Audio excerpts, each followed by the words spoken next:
Greetings, everybody. Welcome back to Hear Her Sports Fast Track. I'm Elizabeth Emery.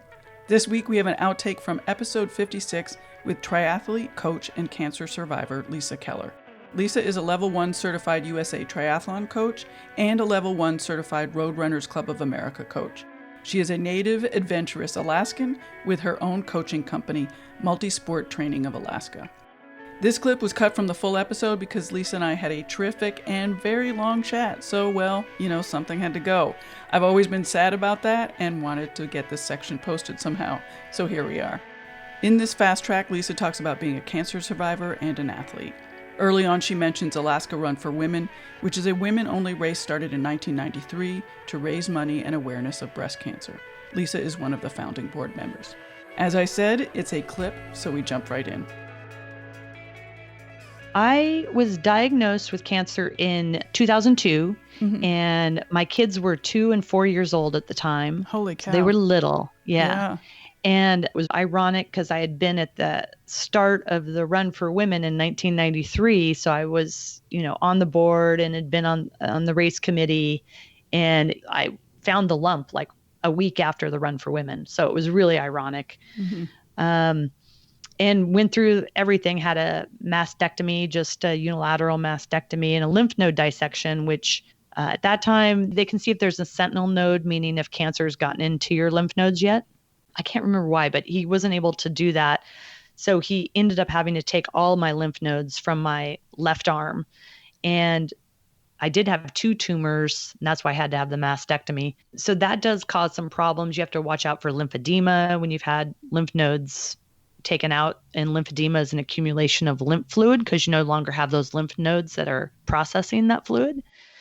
And once you have lymphedema, then you can never get rid of it. And so if you ever see women or mostly women, you'll see with like compression sleeves on their arms, that's because they have lymphedema. So far I haven't had any problems with that. But I had chemo, I had radiation, and then I was on tamoxifen for 5 years after that. So that was 17 years ago, and here I am, still alive. What was it like to have cancer as an athlete? Or what's it like to be an athlete that's had cancer? Yeah, that's kind of 2 different questions. So the first thing, so I was 38 years old, and obviously I just 2 years before I'd had a baby. So I was kind of in my mind starting on these new goals of like, okay, so I still have a couple more years. Like my fastest marathon, I'd only run 2 road marathons. My fastest marathon was a 3:03. So I was like, I got to break 3 hours in a marathon, and you get cancer and pretty much that's like all out the door. So some of the big stuff that really impacted me, for instance, was radiation. And that was one of the, I cried, I think 2 or 3 times. And one of the times was when they said, you have to have radiation because you had this one tumor that was so close to your chest wall. And my cancer was in my left breast. So the radiation is going to hit your heart and it's going to hit part of your lung. It's going to hit the top 10% of your lung. And then I went through this whole thing of like, I'm not going to do radiation because it's going to impact my heart. And I'd already chosen a drug that was newer, a Canadian drug that didn't have as many heart problems because all the drugs you get affect your heart because they're getting fed right into your heart first when you go through chemo. So there's a tube that goes right into the vein that goes into your heart. So it's in your chest. So I'd picked this one drug for chemo that didn't have as many heart effects on it. But then the radiation came up and they're like, oh, it's going to go across your heart, but you got to have this. But it's only going to hit this really small part of your heart and this small part of your lung. And I was like, okay. So I did it. Again, another good thing that had happened is Chris Clark was my pathologist. And Chris Clark was a friend of mine. She was a runner. And Chris Clark, if you remember, was the only American who went to the Olympics in Sydney. So it was at 96. And she qualified in the marathon because no one else could make the standard. And she didn't make the standard either, but they always take one person from each country. So she was the only American who went that year in the marathon. And she told me, she had looked at my pathology and she was like, you have to have the radiation. That tumor was just too close to your chest wall. And so I listened to her because she's a pretty powerful person, So you get your 5 weeks of radiation, then the last week is a boost. So this other time, the radiation is kind of crossing over your chest, and he'd shown me the diagram that, oh, it's just going to kind of go across your chest. The lining of your heart is all that's really going to be hit. It's not your actual heart. People out there who've had radiation know that the machine itself makes this huge sound when you're laying in it. It's like boom, boom, boom, boom as it moves, and it shoots you from one side, then it goes all the way over and shoots you from the other side. So on this last week of radiation, they do this boost because the scar in breast cancer is where cancer is most likely to reoccur. I'm all prepared for this last week. And so then the machine goes boom, boom, boom, boom, and it stops directly above me. And the radiation is like shooting straight into my heart because it's hitting that right straight on. And I'm like, what the, I used a bad word.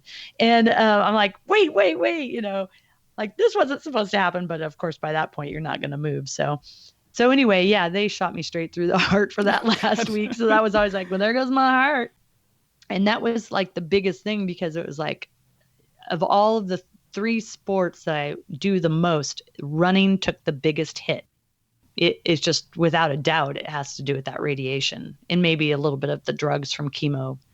So your expectations just change. It was like a lot of stuff went out the door of what I was going to do, in terms of sports. And then it really takes 10 years after cancer to really feel like you're totally normal again. Mm-hmm. And so I feel totally normal now.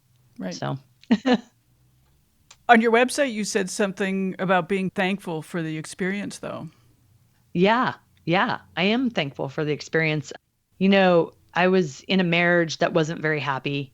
And when you get to that point and then you go through cancer, like, oh, I'm not going to stand this anymore, and it was like a year after I was done with treatment, we split up because it just was like, I can't waste any more time, And that was like maybe the biggest part of it for me was I've always been a risk taker anyway.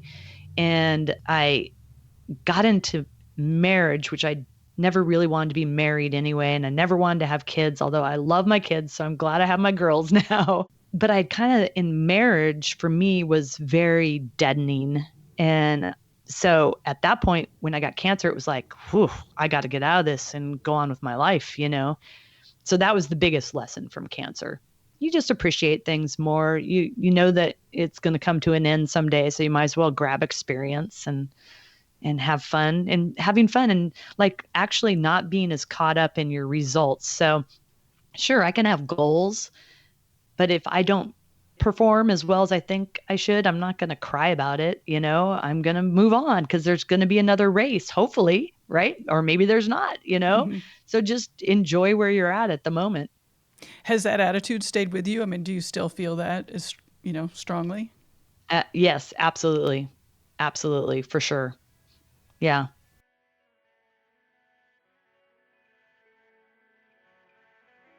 Thanks for joining the new Fast Track episodes. Thank you to Lisa, even though it's been quite a while since she and I recorded. I think of her all the time because of what she said about AA in our full conversation of episode 56. It's very, very, very much worth a listen. I'd love to hear what you think about this episode. Call the new Hear Her Sports hotline at 725-BE-BADASS. Subscribe to the podcast wherever you listen to podcasts to get all the new Fast Tracks right when they come out. And tell your friends. Our design is by Agnes Studio and music by the band Gold Mines. Till next time, bye-bye.